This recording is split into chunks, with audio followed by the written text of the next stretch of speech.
Alhamdulillah,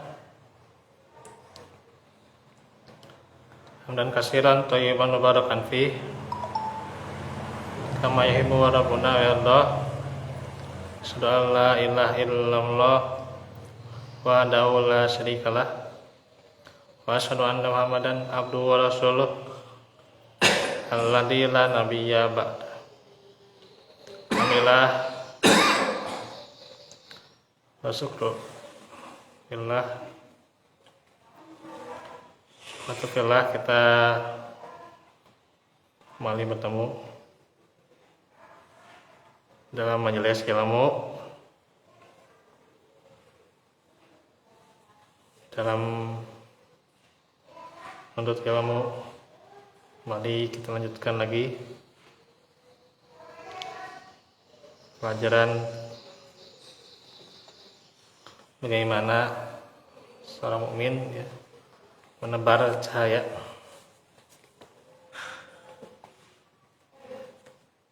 melanjutkan sifat Al-Quran yang ke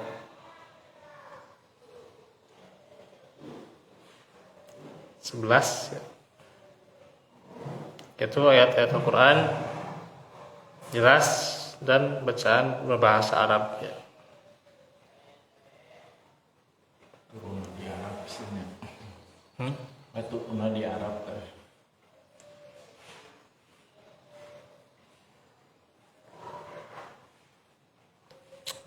Nah, ini mengambilnya surat Fusilat ya harusnya ya. Fusilat ayat 3 ya, ini salah. Fusilat ayat 3 nih. Ini bukan surat Shad ya. Surat Shad ya ayat 3 kam akhlakna ya. Bukan ya. Jadi Fusilat ayat 3. Firman Allah, Kitabun fusilat ayatuhu Qur'anan Arabiyyan liqaumin ya'lamun. Kitab yang dijelaskan ayat-ayatnya yakni bacaan dalam bahasa Arab untuk kaum yang mengerti.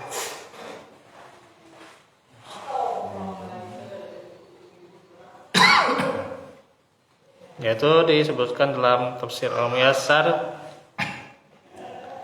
bahwa Al-Quran itu kitab yang ayat-ayatnya dijelaskan dengan sempurna serta makna-makna dan hukum-hukumnya diterangkan dengan baik, yang merupakan bacaan dalam berbahasa Arab yang mudah untuk dipahami.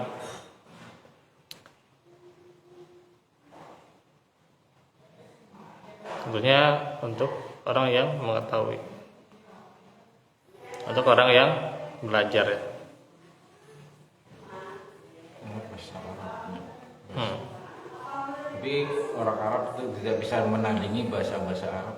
Nggak bisa. Bahasa Al-Quran nggak ada yang bisa. Iya, walaupun mereka mengerti bahasa Arab, ya bahasa Al-Quran nggak akan bisa ditandingi. Orang Arab tukang naung, tukang Iya. syair. Karena diantara mukjizat Nabi Muhammad itu Al-Quran ya. Iya, memang. Karena saat itu kan banyak syair-syair ya berbahasa Arab ya. Maka saat itu pula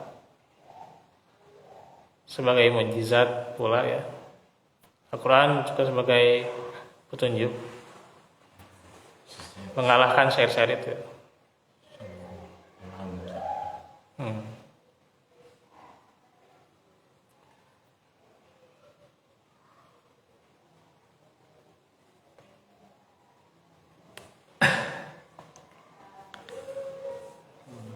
Nah, dijelaskan juga di tafsir Al-Mukhtasar ya.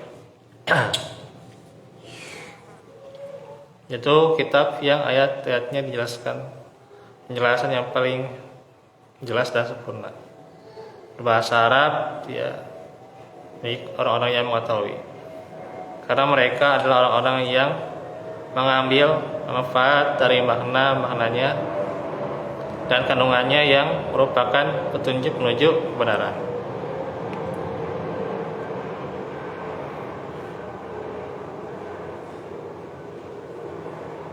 hukum halal dan haramnya sudah jelas.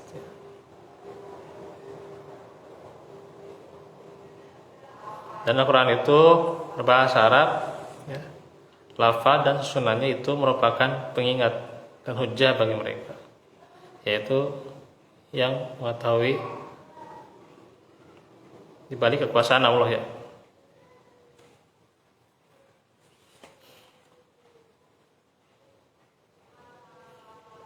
Dan pula Allah menyanjung Al-Quran dengan kesempurnaan penjelasan seraya berfirman yang dijelaskan ayat-ayatnya, artinya yang macam-macam satu persatu ini mengharuskan penjelasan yang sempurna dan pembedaan antara segala sesuatu pemilihan, ya, atau pemilahan yang hal-hal sesungguhnya. Ini bacaan dalam bahasa Arab yaitu fasih, ya, paling sempurna. Ayat-ayatnya dijadikan bahasa Arab, ya, dijelaskan untuk kaum yang mengetahui. Itu maksudnya adalah supaya maknanya jelas bagi mereka, sebagaimana lafadznya, supaya petunjuknya jelas, dapat dipisahkan dari kesesatan dan kebengkokan. Adapun orang-orang yang bodoh dari petunjuk malah makin membuat mereka sesat, dan penjelasan makin membuat mereka buta. Maka al-kalam atau Al-Quran ini, ya, kalamullah, tidak dimaksudkan untuk mereka, ya. Sawa'un alaihim andartahum, ya, am lam tunzir la yu'minun. Sama saja bagi mereka, andartahum, kamu beri peringatan atau tidak beri peringatan,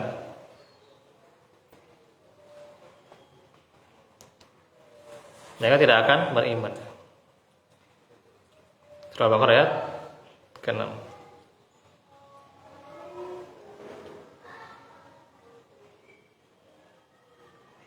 Ini hampir semua menyebutkan tafsir, ya.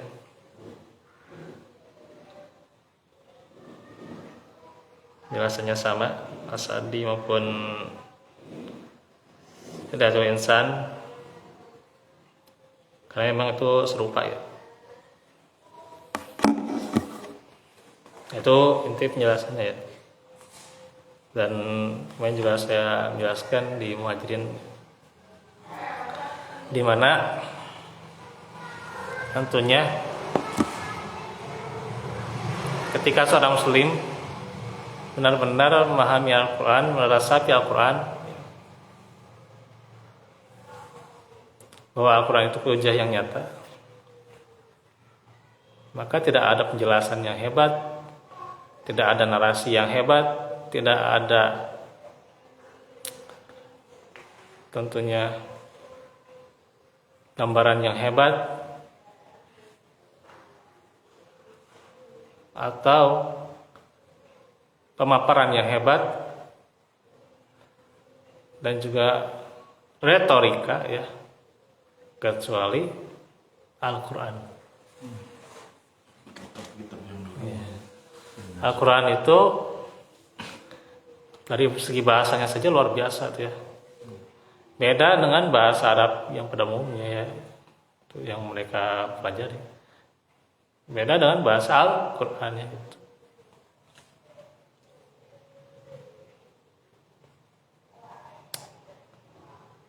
Nahwu sorof itu kan sebenarnya nggak semuanya. Nahwu sorof itu ya bahasa Al-Quran juga, ya. Itu hanya paling beberapa, ya, seperempat atau, ya, belum setengahnya, ya. Nahwu sorof itu belum setengahnya bahasa Al-Quran, belum, ya. Belum kan balaghahnya, belum, ya.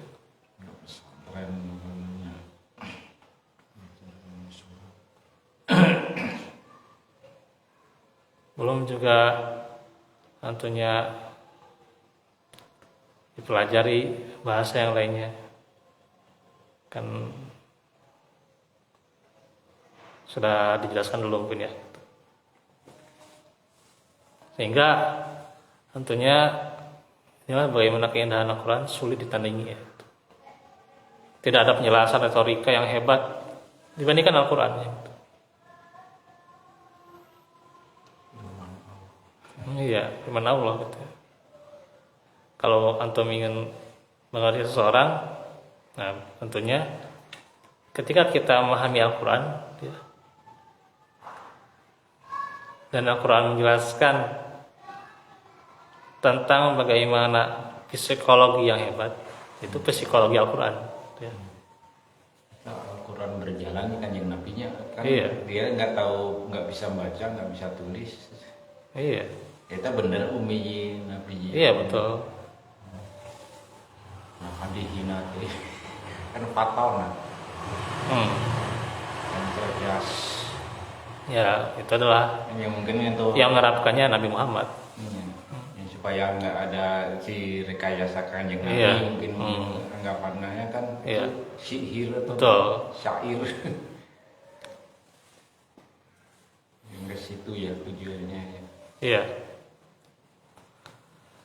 Dan sedikit lagi nih tentang bagaimana kalau kita pelajari itu ya, khususnya kalau kita perdalam Al-Quran itu ya. Apalagi perdalam seputar isinya mengenai akidah dan akhlak itu kan pokok ya pelajaran akidah dan akhlak. Maka sebenarnya ketika kita mempelajari akidah dan akhlak, berarti kita nggak usah belajar psikologi. Kenapa? Psikologi Al-Quran paling hebat gitu. Suluk. Iya. Psikologi Al-Quran itu lebih hebat daripada psikiater. Ya. Mau psikiater manapun tuh ya, ahli apapun tuh ya, gitu. Dia mempelajari tentang kejiwaan, tentang bahasa tubuh dan sebagainya. Al-Quran sudah jadi psikologi yang hebat sejak diturunkan. Tidak ada yang melebihinya. Dan psikologi Al-Quran yang paling hebat itu diantaranya adalah terletak pada orang yang mendapatkannya, itu siapa? Nabi Muhammad. Dan Nabi Muhammad itu punya perilaku apa? Khuluqil azim, akhlak yang agung, akhlakul karimah. Intinya itu ya. Makanya kalau saya baca tuh ya, saya baca juga psikologi tentang suami istri dan sebagainya, psikologi ini itu ya gitu, saya baca gitu. Ternyata emang kembalinya itu kepada akhlak gitu ya gitu. Kan itu emang bahasa kejiwaan tuh ya gitu. Gitu ya. Ternyata ya kembalinya kepada akhlak. Ya. Jujur. Itu. Kan dari kecil ya jujur ya. Hah? Kan waktu kecil dibersihkan ya. Iya. Baru main-main yang itu hatinya bersih. Ya sedikit lagi nih ya.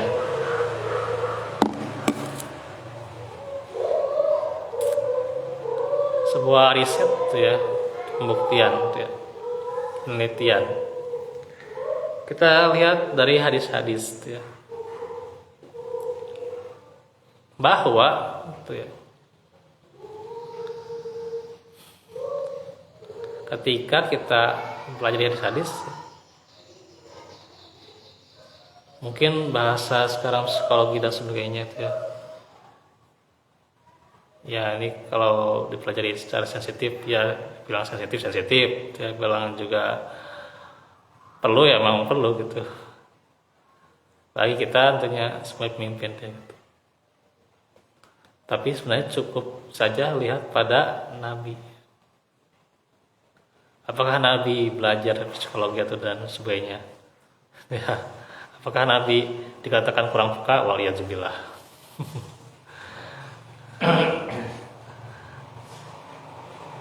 Ya abang-abang lelaki gitu ya katanya kurang peka gitu ya. Contohnya kan Nabi. Contohnya Nabi. Nah, laki-laki kurang peka tuh, betul tuh ya. Waliyadzubillah. Ini ilmu psikologi ini kadang kita harus benar-benar teliti mana psikologi yang Islam yang benar-benar Muslim yang pelajarinya yang benar-benar sesuai dengan Al-Qurannya, karena memang tidak ada yang melebihi Al-Quran. Di antaranya kan Nabi Muhammad, ya beliau mengajak Aisyah radhiyallahu anha lomba lari, gitu. Ya nggak usah pikirannya apa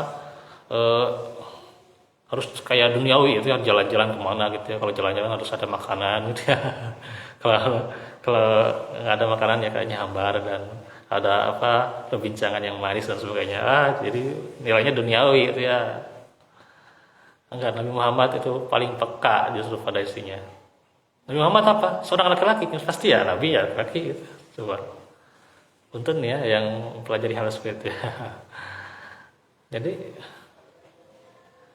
beliau apakah mengajak Aisyah lari-lari, bahkan beliau juga peka ketika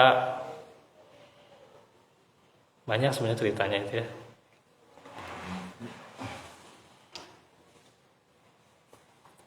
Ketika Fatimah mengadukan suaminya begini dan begitu ya. Kemudian ingin sebuah pembantu, beliau peka dengan anaknya bagaimana mengajarkan Fatimah kalimah thayyibah.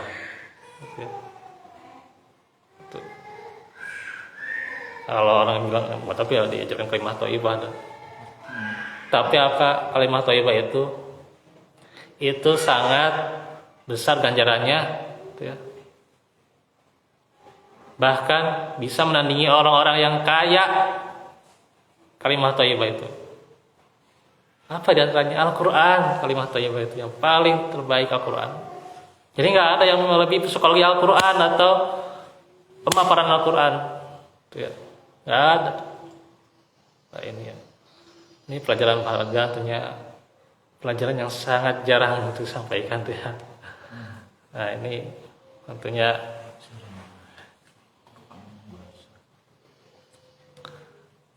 karena itu kita dalam terus Al-Quran, maka penyebar cahaya itu ya dengan dia itu adalah orang yang memang canggihnya itu dengan Al-Quran ya, gitu. Sekarang mengharapkan yang peka, yang canggih, yang apa lagi ya, yang benar-benar mulia lah gitu, teladan, kembali lagi gitu ya. Bukan karena dia kurang membaca bukunya, tapi ketika dia punya kekurangan dan begitunya, itu berarti dia kurang itu karena Al-Qur'annya itu yang kurang. Al-Qur'annya itu yang kurang. Ketika katakannya kurang canggih, kurang peka, atau kurang teladan dan sebagainya, itu karena Al-Qur'annya yang kurang. Ya. Karena kalau udah orang belajar Quran, udah terjawab semuanya gitu ya. Kembali lagi pada diri kita, jangan terlalu melihat orang lain. Gitu ya. Kembali lagi pada diri kita. Ketika kita melihat orang lain, termasuk pasangan sendiri pun tentu ya gitu. Nah, itu yang terkadang melemahkan diri kita. Kita seolah-olah merasa begini dan begitu. Tidak sadar kita sendiri punya kelemahan yang kita tidak sadari. Dan itu juga kembali lagi pada kita kurang pada Al-Quran gitu. Sehingga kita mencari pemaparan yang paling jelas, kita cari healing yang paling jelas, kita cari hiburan yang lain, padahal sudah ada semuanya pada Al-Quran gitu. Nah itu ya. Oke, itu saja dahulu yang bisa disampaikan. Insyaallah kita lanjutkan nanti di kesempatan berikutnya. Wallaahu minkum. Hujan ya. Besok kita lanjutkan lagi di ibadah salat zuhur ya. Rabbana atina bil qur'ani wa ilana rasulullah. Rabbana atina fid hasanah fil hasanah. Benar-benar Allahumma inna nas'aluka wa taqwa wal afaf wa ghina. Subhanaka Allahumma wa bihamdika. Astagfirullahaladzim. Assalamualaikum warahmatullahi wabarakatuh.